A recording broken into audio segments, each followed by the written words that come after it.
professional editor, and I've been reading The Blade itself, and this is what it got right about writing an unlikable character that you can still root for. First, why is it important to write a protagonist that your readers can root for?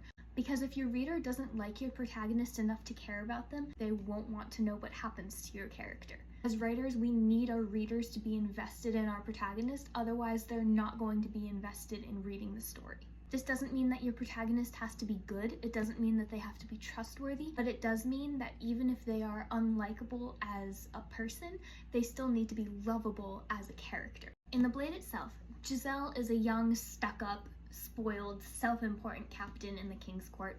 His father bought him his position, and all Giselle cares about is getting drunk, gambling, and keeping up appearances, and basically indulging his own enjoyments. He's not willing to put in the work to train well to win the fencing contest that others are really counting on him to win.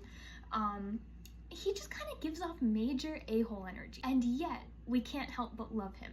Realistically, we all need to learn how to write characters like this because every good character has flaws that make them unlikable, at least some of the time. So let's get to what The Blade itself taught us about how to write an unlikable but still lovable protagonist. So, 3 things. Number 1 is backstory. You need to give your character a backstory that makes their flaws understandable. Honestly, what makes us really root for an unlikable character is sympathy. As long as we can understand why they are the way they are and sympathize with that, it doesn't matter how flawed they are or how unlikable they are, we're still going to root for them.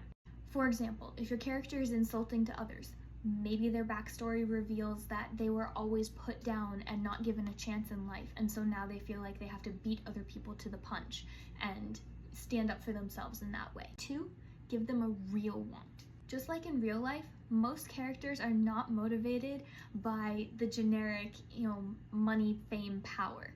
There's usually a more personal reason that's buried just beneath that makes us really sympathize with the characters.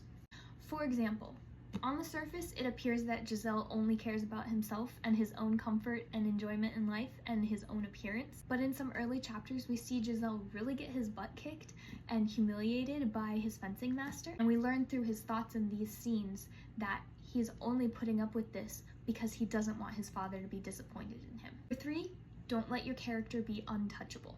The most frustrating protagonists that I'll give up reading are not the ones without flaws, but the ones who are completely above reproach. They can never do anything wrong, they have zero self-awareness, and they don't admit to themselves the weaknesses that they're hiding. In another early chapter of this book, we start rooting for Giselle because there's this scene where, despite all of his airs that he puts on,